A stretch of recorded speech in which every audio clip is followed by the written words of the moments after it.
reaction after the death of former Cabinet Minister Pravin Gordhan. I'm now joined by his former advisor, Mandla Nkomfe, who spent many years by his side.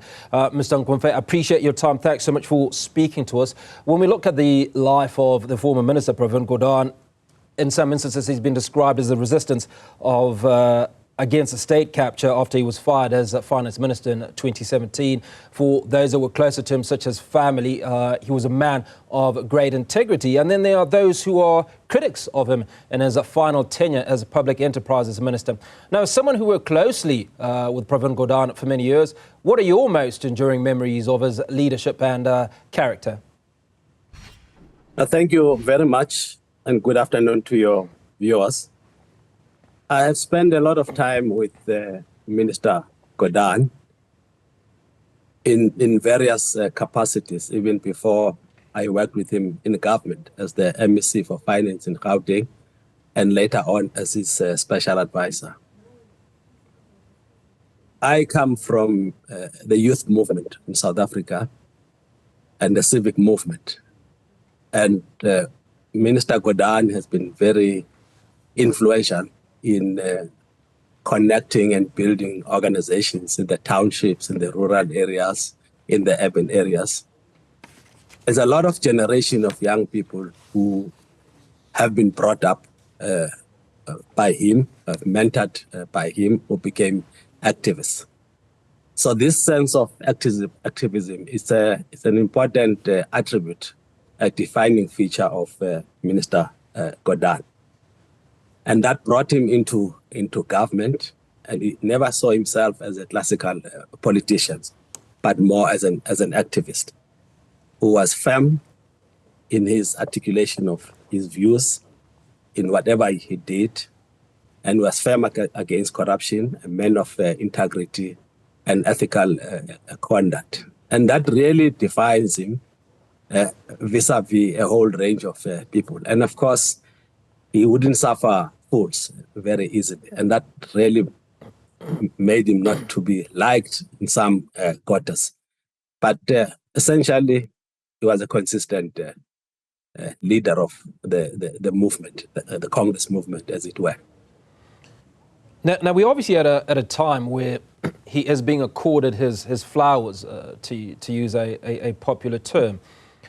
Do you feel that it's slightly unfair that we are debating the grandiose of the individual post his departure, that the attributes that you speak of, the fact that he was a mentor, that he raised up many young men and women in this country, that those are some of the conversations that we should have had prior to his departure? Yes, we should have. But as you'll remember, Hugo, I think our country went through a very difficult period, which is otherwise known as the state capture as such. And in the midst of corruption, it means what you have is vested interests across the board. And unfortunately, he stood firm on that. And as a result of that, I think he was not popular in some circles. He lost a lot of friends. But I think he did a good job for South Africa, for its resilience, and for resisting what possibly could have sunk South Africa into depths of corruption and failed state, as it were. And you are right, we should be discussing what he left, courage, mentoring young people, etc. But we're here now. We certainly are. And one must ask, how did Pravin Gordhan handle the intense personal and public pressure during his second stint as finance minister and later as minister of public enterprises? I think if we go back to him being described as the face of resistance against state capture after he was fired as finance minister in 2017, one can only imagine the huge amount of pressure that he had to deal with. I mean, you've said in your own words that he lost friends and comrades in the process.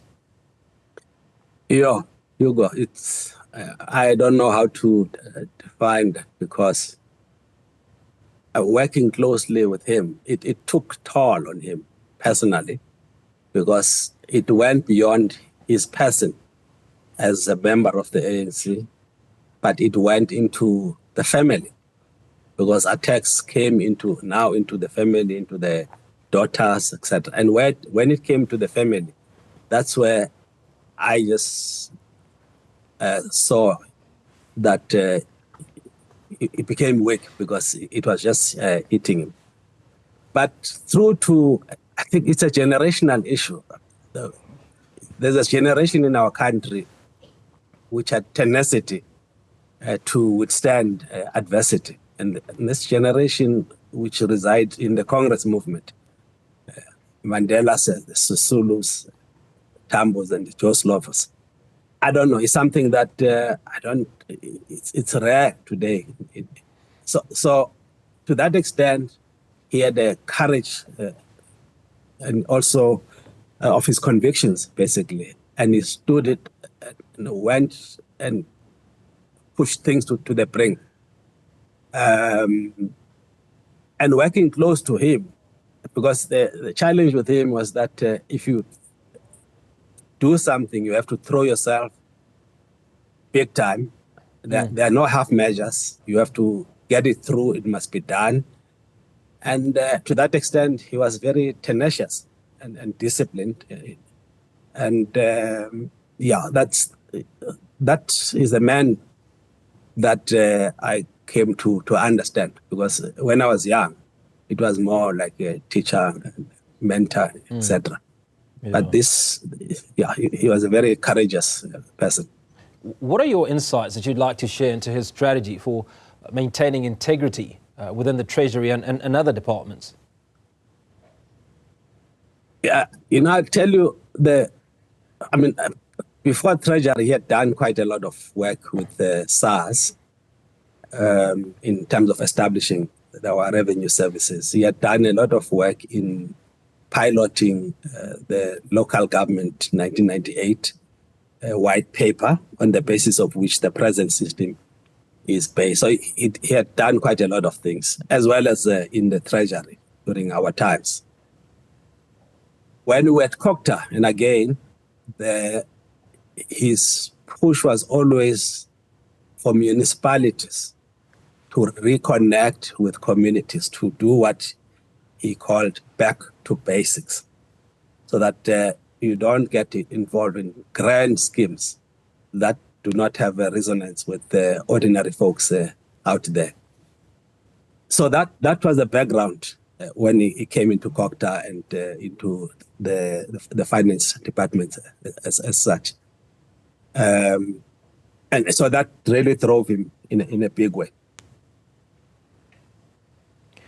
Now, towards the end of his tenure in government, there obviously were some obstacles that prevented his success in turning around entities like Eskom and SAA. What were sort of challenges that he would have faced in dealing with this mandate? Because unfortunately, he seems to have been judged by his lack of success, if you will, towards the end around the turnaround of Eskom and SAA. Yeah, no, I'm happy you've asked that question, because somewhere I say that in some ways it was a poison chalice, because it was a difficult job. Now, South Africans will remember, and if you have been following the Zondo Commission proceedings, that the site of state capture, where it was taking place, in the main, it was in the SOEs. That was the fulcrum of the entire campaign to capture South African institutions. And it was deep because it did quite a lot of damage. Whether the balance sheet, the financial stability of those organizations, the operational capacity of those organizations, the culture, the migration, the flight of skills in those organizations, and a whole range of other challenges. So it was very deep, and my sense is that I don't think as South Africans we have an appreciation of the depth of that problem. And he came into that situation to try and resolve and re-establish stability as such. It was not going to be easy. And through to the reform process. Reform is not a short-term issue. It's not a medium, it's a long-term issue. To the extent that he stabilized the key institutions that he was responsible for, whether it's ESCOM, whether it's SAA and Transnet. You see now this big, so at the level of governance, I think there's a stability in so far as that is concerned. Most of those organizations, they are increasingly not relying on the fiscus for their operations. We are seeing green shoots, basically, in some of these. But it's still early days. We're not going to see the full-blown success of the foundations that he has made. So what is required is that the leadership that is coming into this space to consolidate on his achievements and stability. We need leadership that really is committed, but also very courageous in pushing back, even state capture, even if you call it state capture too, to push back on that. And that will come as a result of, because he was very clear about his commitment. His commitment in the main was to South Africa. You almost speak of a need to pick up the baton for where former Minister Pravin Gordhan left off. Unfortunately, that's where we're going to have to leave the conversation. Mandla Nkomfe, former advisor to the late Pravin Gordhan, unpacking for us the incredible resilience of the man who was the face of resistance against the state capture after he was fired as finance minister in 2017. Appreciate your time, sir. Thank you so much for speaking to us.